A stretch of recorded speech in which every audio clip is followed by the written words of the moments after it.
Hey everyone, and welcome back to the show. Today, I'm super excited to announce our special guest, Chris Naugle. Chris, thanks so much for coming on the show. Oh, it's my honor and privilege. Thanks for having me on. Absolutely. So, everyone from pro snowboarder to money mogul, Chris Naugle has dedicated his life to being America's number one money mentor. His success includes managing over $30 million in assets in the financial services and advisory industry and tens of millions in the real estate business. So, everyone, welcome Chris Naugle. Chris, why don't you give us a little bit of background as to, where you started? Obviously, you were a major snowboarder. What drew you into the space of wanting to get on top of your money game? Sure. Yeah. I mean, I grew up in a lower middle class family. Mom raised me. Dad was an alcoholic. So we didn't have any money. So I had to be very resourceful. It was never about the actual resources. And my mom always just taught me to dream. And as a young kid, I just watched a lot of snowboard videos, and we have a lot of snow here in Buffalo, New York. So I wanted to be a pro snowboarder, big dream. And everybody said I couldn't do it. So that's where it all started. And on that journey to becoming a pro snowboarder, you got to spend a lot of time on snow. And we didn't have money to buy lift passes and everything else. So I spent a lot of time at a country club by my house, and I would build jumps out of the sand traps in this ravine. And that's how I mastered a lot of the tricks. And then when I got a little bit older, about 14, I started working on a farm, and at 16 got a big boy job. And that big boy job actually degraded me so badly because the owner just put me down every time I was there. And I'll never forget the day I walked in. I was probably clinically depressed, and I quit. And I quit trading for hours at 16 years old. And I came home and told Was mom. that a desk job, Chris? Sorry. No, it was at a restaurant. It was an Okay. Italian restaurant. And I swear to God, like either I was a terrible prep cook or they just they just weren't good employers that, at treating their employees good. But it was an awful job, and it was enough to make me say, I just have to do it on my own. Started a clothing line in my mom's basement. And that's where I became an entrepreneur at 16, knew nothing about it.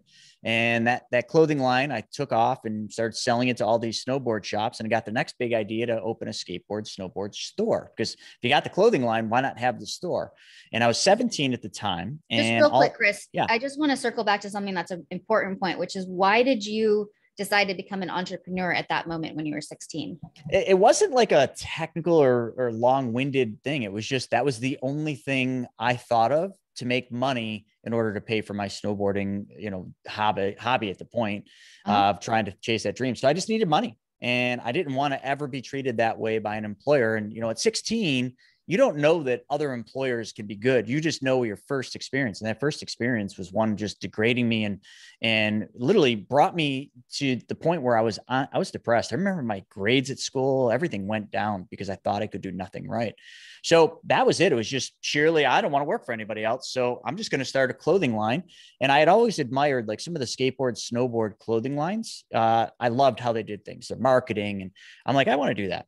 That's how it started. And I was always a good artist. So I would just draw the designs, and a couple of my buddies in high school would just draw artwork, and we sold them through school out of backpacks.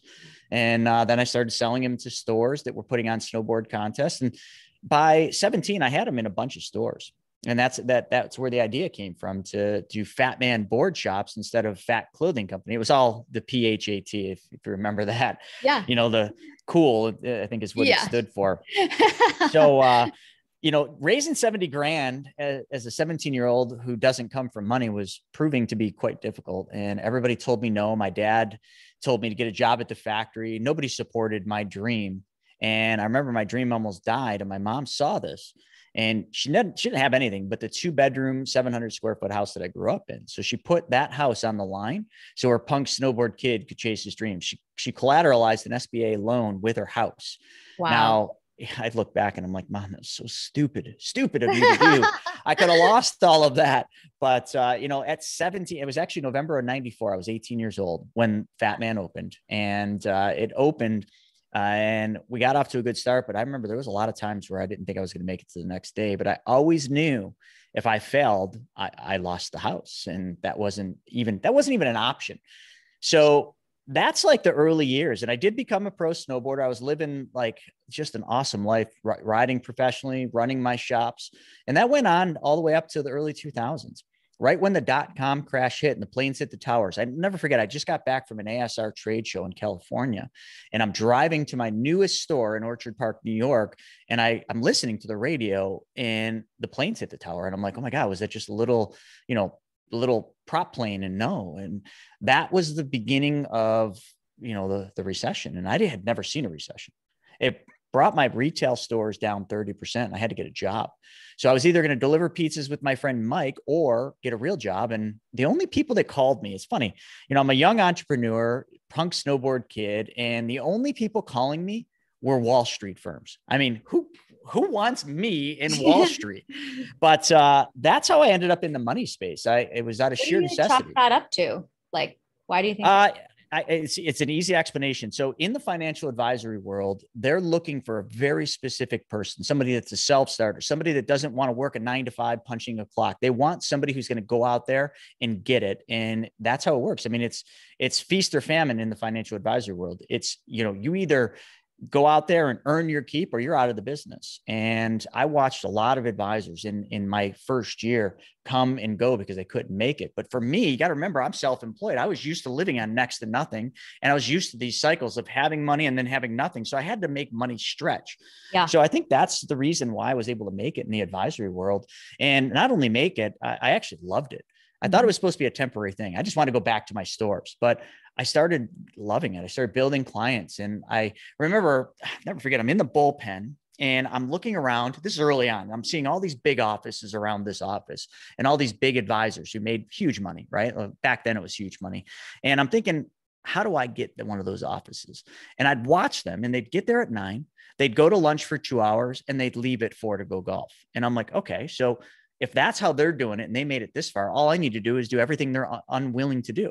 So I got there at 7. I worked through lunch and ate little mulberries from Tupperware. And then I worked till 7, 8 at night. And I made all my appointments in the evening when people got home from work. And then I would spend the afternoons going out on appointments. And I became one of the top 3 advisors for that firm in a very short period of time. So I was making my first year, 74 grand. The next year I made over 100 and it just went up from there. Mm-hmm. So remember, I'm an entrepreneur. Mm-hmm. I think the most I ever made in my store. Actually, I remember I paid myself a salary, and everybody's going to laugh at this, of $200 a week at Fat Man.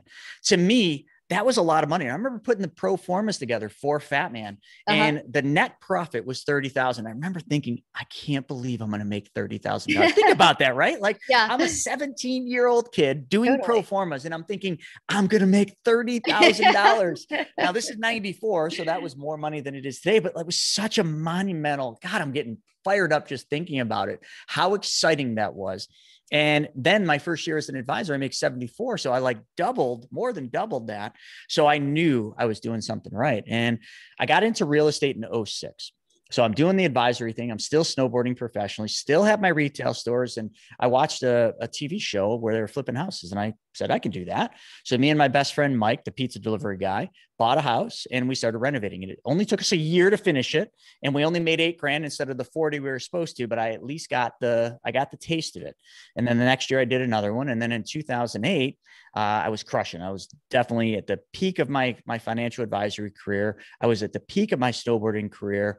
And I bought this dilapidated paint store 2 buildings down from my main Fat Man store. And I was going to develop it into a strip mall. Borrowed the money from a hard money lender. And then all of a sudden, exactly what's coming, right? 2008. There's a right time to do things and a wrong time. And the Great Recession, I swear to God, it hit me like a Mack truck out of left field. I felt like I was sitting here saying, hey, man, and a truck hits me from the side. It brought me to my knees to the point where I had one payment left. I exhausted everything. All my 401ks were loaned out. My life insurance policies were loaned out. I had no money left. I had just moved my girlfriend into my house. She was like, the token girlfriend at the time. And I remember coming home one night and saying to Larissa, I said, sweetie, I need your help. I couldn't make it. Mm-hmm. I said, I need your help paying the mortgage. I need your help paying the utilities. And by the way, Larissa, we have to move Pete into that bedroom down the hall. And my friend Jessica is going to move into the bedroom upstairs. I mean, listen, when your back's up against the wall, you can either just lay down and say, I quit, or you can say, I'm going to do whatever it takes. And I just wasn't willing to quit. So we made it through that period of time, barely. And then from 2009 to 14, Warren Buffett was always my hero. I read all of his books, and he was kind of who I based a lot of things I did. And he always said, buy low, sell high, and don't lose money. Well, in 2008, if you remember, real estate tanked. And in 2009, I started buying real estate, pennies on the dollar, apartment buildings, dilapidated ones. And I would take the money I was making in the Wall Street job. I would put it into the buildings. I would take the rents that I had coming in. I would plow it back into renovating units, and I would spend my weekends putting drywall up, painting. And God, those are exciting times. But looking back, that sucked. But Totally. I got up to 36 units, and I was doing it, the way I was taught to do it, but it was completely wrong. And by the 37th unit, the bank basically said no. They said they wouldn't finance it. My debt to income ratio was way out of whack, said the bank, and they froze my lines of credit. Now, I was highly leveraged at this point. You got to remember, there's a lot of things that happened in there that I left out, but I was highly leveraged trying to get as many of these units as I could while they were still cheap. And when they pulled that line of credit, it wasn't just them freezing a line. It was literally like cutting my hands off. I no longer could afford to keep operations going. So I had to then start selling properties, and I'd sell one and then another. And eventually I had to sell them all. I sold every one of those units. And then I had to sell the dream house that me and Larissa lived in. We had bought our dream house, and I had to sell it, 171 Radcliffe. So wait, real quick, Chris, I just want to circle back on something important, which is you said you were doing it all wrong. Like, what was wrong about how you were purchasing those properties? Yeah, I'd never been taught how to use commercial mortgages. I'd never been taught really about private money. I knew nothing about this. I'm a high level financial advisor, but I knew nothing about how real estate investors, high end ones, were actually doing what they were doing. And I was just using a traditional bank. I was buying them in my personal name, some of them in an LLC, but it was always a personal mortgage because, like most people, like when they look at a personal mortgage versus a commercial, they're like, okay, this one's 3%, this one's 5%. Which one are you going to go with? Oh, I want the lower interest rate, but that's a complete trap because the way that they calculate the debt to income ratio, nobody's ever going to get over 10 properties. It's not going to happen. Mathematically, it's not. And right. I didn't know that. Nobody showed me that. So I was close to that 10 properties and that was it. Game over. And, it wasn't that I couldn't have recuperated. It was just, I was so highly leveraged that when they froze that line, like there was just nothing else. I never recuperated from 2009. Sure, I was making decent money, but and they froze your line of credit because they realized or discovered that you were too highly leveraged. Yeah, I was a high risk. So they said in my debt to income ratio for the income I was bringing in with the rents, I think they only calculated, if I recall, 70% of my gross rents that were coming in. And I'm like, why wouldn't you use 100%? That's not how we do it. Yeah. And then my income from my financial advisory practice, I had, lots of write-offs that I took against that. So when they looked at that and my income, it just didn't support what I was doing by bank rules. And here's what I didn't know. And a lot of people should take a lesson from this because banks are in control of your money if you are not in control. Well, I wasn't in control. And the banks, not only that, they're always looking to make mergers, do things. This bank was a community bank, and they were actually selling to a large traditional conglomerate of banks. So I think I was just out of the risk profile for them to sell this bank. So they had to get rid of the risk, which was me. Mm-hmm. And looking back, it's painful to think about it. I mean, think of that, 2009 to 14. Imagine what properties sold for then and what they'd be worth today. I try not to think about it, but it would have been significant. Yeah, totally. I mean, and we can't change the past, but we can focus on the future and learn from it. Just really quick, like for the listeners who aren't so familiar, what would you recommend instead of, doing the personal or buying houses in your personal name with the lower interest rate? Yeah. So it's easy. I mean, the biggest thing I would suggest, if you were doing what I was doing, which I was buying apartment buildings and I was coming up with 20% out of pocket plus the rehab. So if you wanted to go that route, get familiar with local community banks, right? Find the local community banks in your town that lend on real estate and like that risk. Then find out ones that actually will give you a commercial mortgage. Now, commercial means in your entity's name. So you're buying the property with your entity, your LLC, your S Corp, your C Corp. Your personal name doesn't exist. So in the deal, except for a personal guarantor. So they're going to look at you personally, but they're really going to look at the viability of the company and the project. And in commercial lending, like the rules are totally different. Number one, this doesn't really exist today, but back then I was able to borrow up to 90% of the deal commercially, and actually up to 100% if you really did it right, but I was only doing 80. So the commercial mortgage doesn't show up in your personal credit report, doesn't count just your debt to income ratio personally, and it also protects you because you're now buying the property with your entity. So if somebody slips and falls, luckily it never happened to me. Actually it did, but we won't go there. You're not hanging out to dry with liability. So that's the biggest thing I'd suggest is look at commercial lenders in your local town that are community. Just go to community banks. They're the only ones that really give two craps about you and your business. Secondarily, what I didn't know about was I knew about hard money lenders, but they were so stinking expensive. So I was always chasing the lowest interest rate. But chasing the lowest interest rate sent me down the wrong path. I should have just been looking at what the best money was for that particular deal. A lot of those deals, the best thing I should have been doing is finding private money from people that I knew in my primary circles and just paying them whatever interest rate they wanted, 10, 12%, having them give me the money for the deal, renovate the deal with someone else's money, then take the deal to the bank and refinance it. It would have been a much better path to success. Mm-hmm. But again, who tells you that? Nobody. I mean, I think the only thing I'd read about real estate then was Rich Dad, Poor Dad, assets versus liabilities. Got it. Check. Gone. Yeah. And, I think that's the biggest thing I missed. Yeah, for sure. Okay. Thanks for explaining that. I think it's important.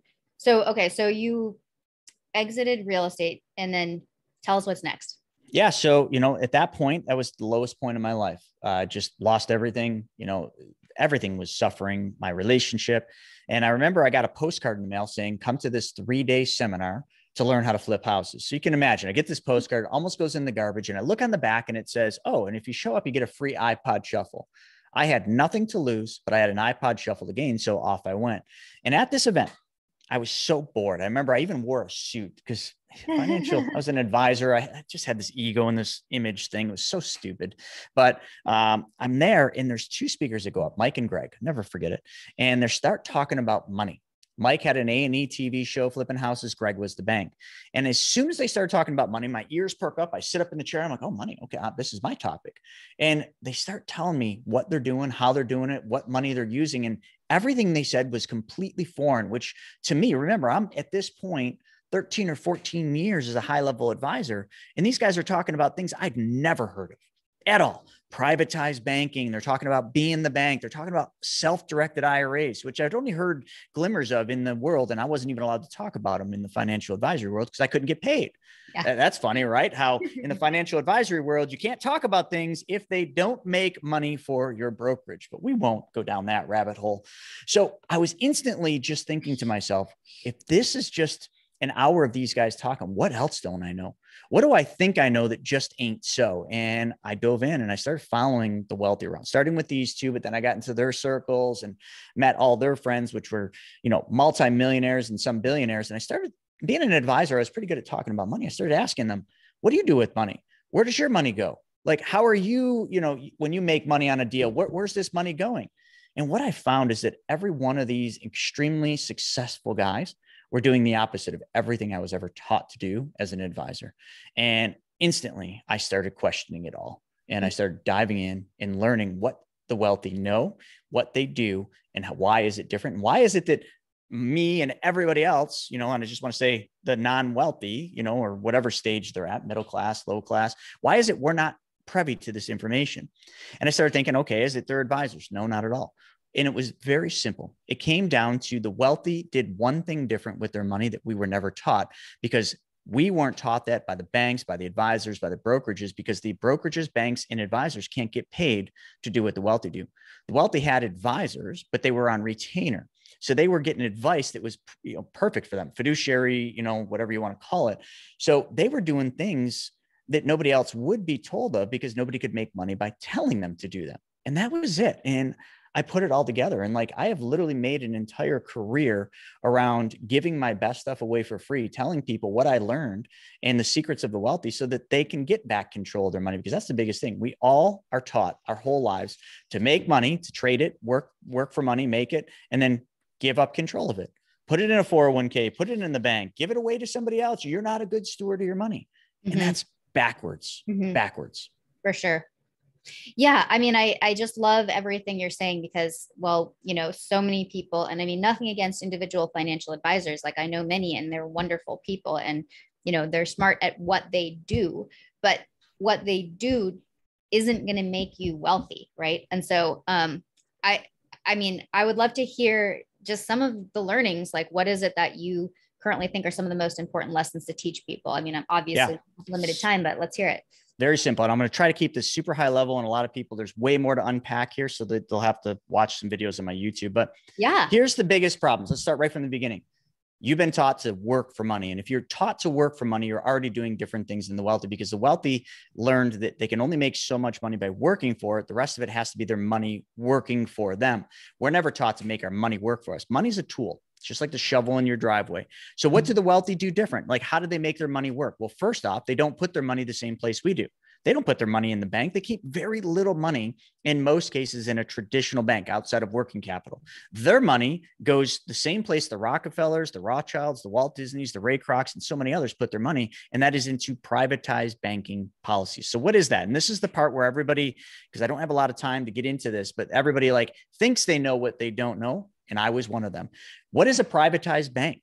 A privatized bank isn't a bank at all. It's a giant mutually owned insurance company. And how do you deposit your money in a giant mutually owned insurance company? It's through a vehicle that's been around for hundreds of years called a whole life insurance policy. Now, before anyone thinks they know what they don't know about a whole life, all whole lives are not built the same. This is not a whole life that you buy from your insurance agent, your brother-in-law, or the insurance store. This is completely engineered and designed to do something very different than the whole life that you think you know about does. So because it's built backwards and built to work as a banking system, here's the one thing it does. This is what the wealthy understand. So this is important. If they change one thing, which is where, and I'm holding a $100 bill for any of you listening, if they change where that $100 bill goes first, the first thing is insurance companies guarantee much higher interest rates. A bank might pay a 1% if you're lucky right now. Insurance companies, as of 2021, are paying 4% contractually guaranteed. Plus, every year they're paying a dividend. So you can get up to 6% on your money in this specially designed and engineered whole life versus making 1% or less in the bank. And remember, we're only talking about guaranteed accounts. Secondarily, let's say I put 100 in that account, and let's just say I take 100 back out of that account. You couldn't do this in the first couple of years, but I put 100 in, it's making the equivalent of 6% with dividend, and then I take 100 out. If that was your bank, how much money's left in your bank account?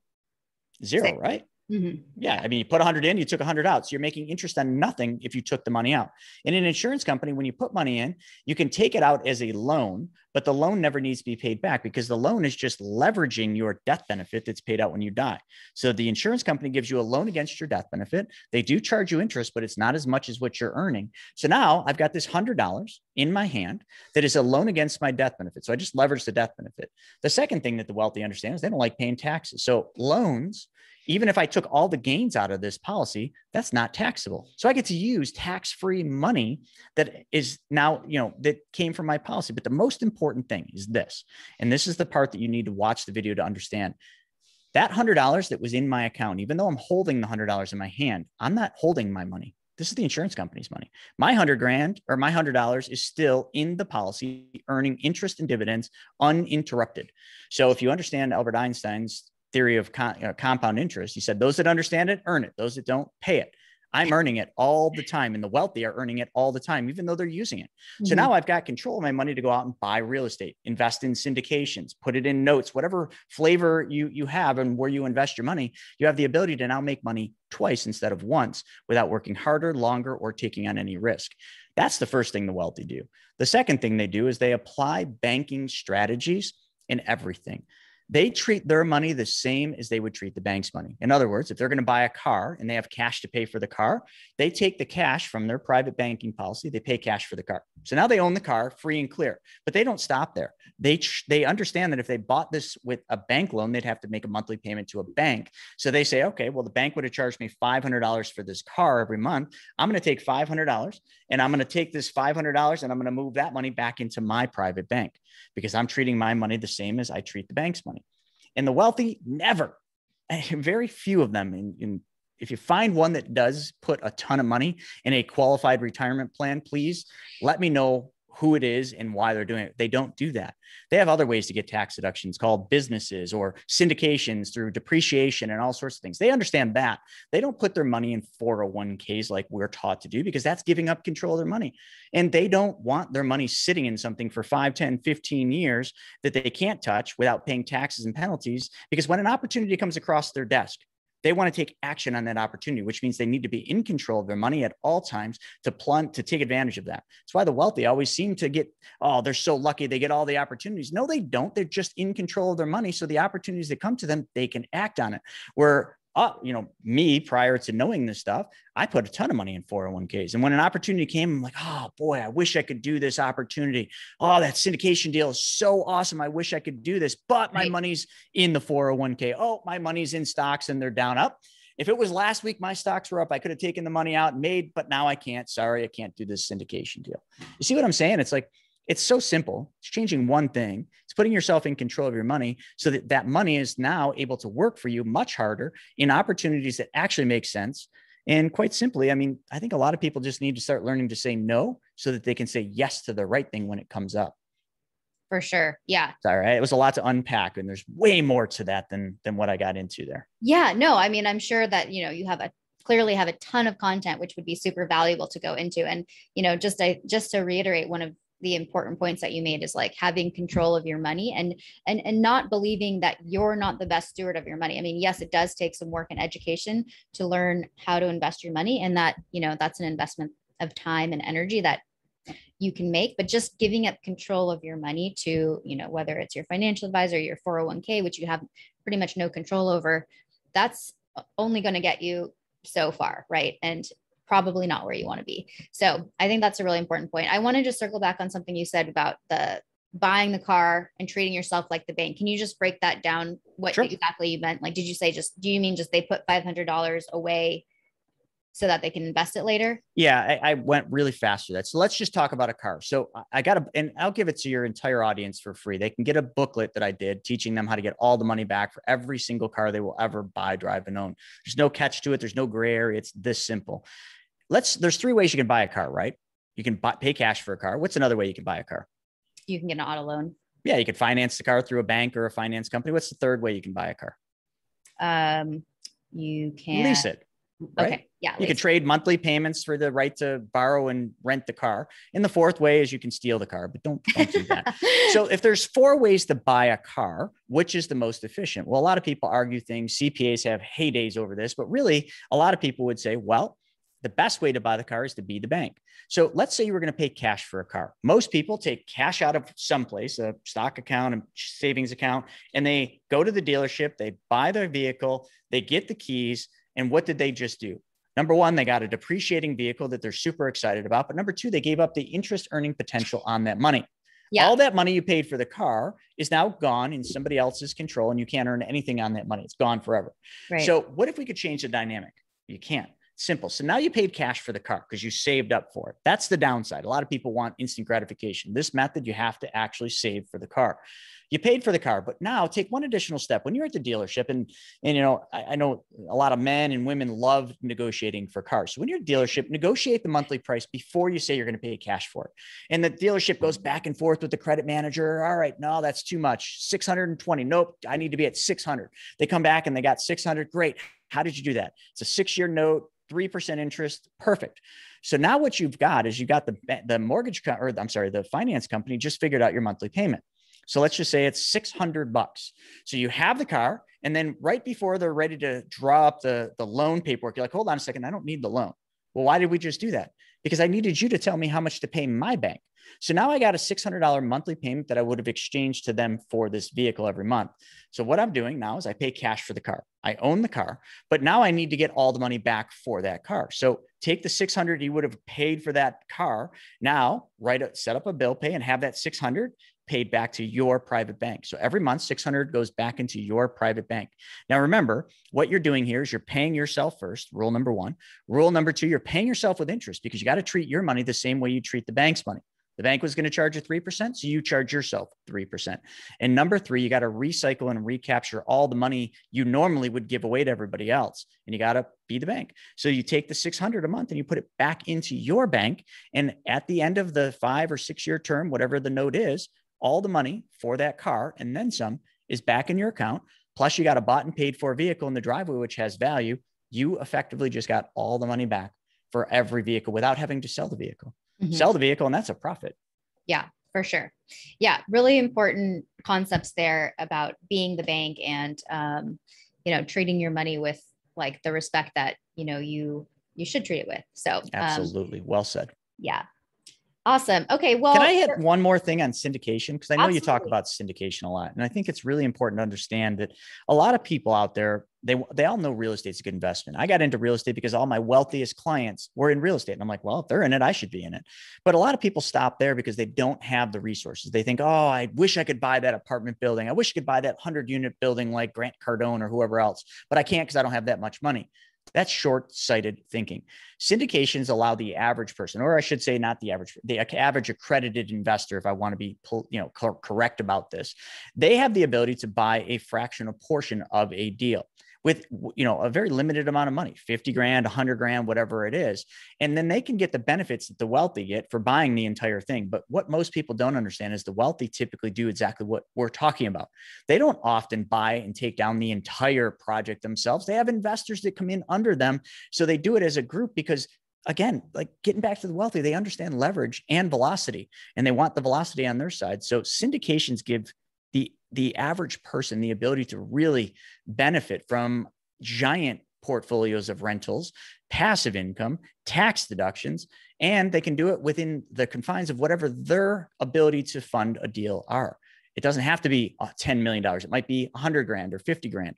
I just think that a lot of people miss out on opportunities because they think they need to have all the money, and they're completely wrong. Totally. Yeah. It's such a good point. And, if you invest in a syndication with 25 or 50K, then, you may have been saving up for trying to buy a rental property or something like that. And depending on where you're buying, that's not enough, right? So you can get into a deal and then you start to learn by just being part of a deal, right? And so you start to see what kind of information, what's happening with the property, et cetera. And so, it's a really great way for people to get exposure and to be in control of their, money, but without the responsibilities. So perfect. I love the way you said that. Yeah. I mean, a lot of people, like, they got 25 grand. They're like, oh, I can't buy that duplex. It's out of my price range. You can still get in real estate. Just get resourceful. Stop thinking it's about your actual resources and start being resourceful. Yeah, totally. Awesome. Well, thank you so much, Chris, for sharing like your story and so much about, the money mindset and how to actually, coming from someone who was a financial advisor for 14 years and then just realizing that everything that you knew about money was kind of not exactly really, was not how you want to be thinking about it going forward. I think that's a pretty incredible story because so many people, they're like, well, what does my financial advisor think about this? And we don't have time for me to answer that one. 16 years as an advisor, I can almost tell you exactly what your advisor would say, no matter what you ask them. And it's usually not in your best interest. I'm not saying there's anything wrong with advisors. Some of them are very good. Some of them are very bad, but you got to remember, if you follow the dollar, they are taught to do things that make them money, and it might not be in your best interest in every single case. Yeah, for sure. Totally. Awesome. Well, okay, Chris, how can the listeners learn more about you and your content and anything else you'd love to share? I know you shared your book. Please give us the goods. Yeah. So I want to give that book to everybody for free. The book that shows you how to get all the money back for every car you buy, drive, and own. So you're just going to go to chrisnaugle.com, and there's a wealth webinar we do every Wednesday at 1:00. It's completely free. Register for it and we'll send you the book. And also, while you're there, if you like the car thing and you like, the idea of being your private bank, watch a 90-minute video. It's right in the free resources. Everything on my website is free, so you should take advantage of it. Awesome. All right, Chris. Well, thank you so much for sharing your wealth of knowledge and experience and your long history. And have a great day. We'll see you next time. Thank you so much.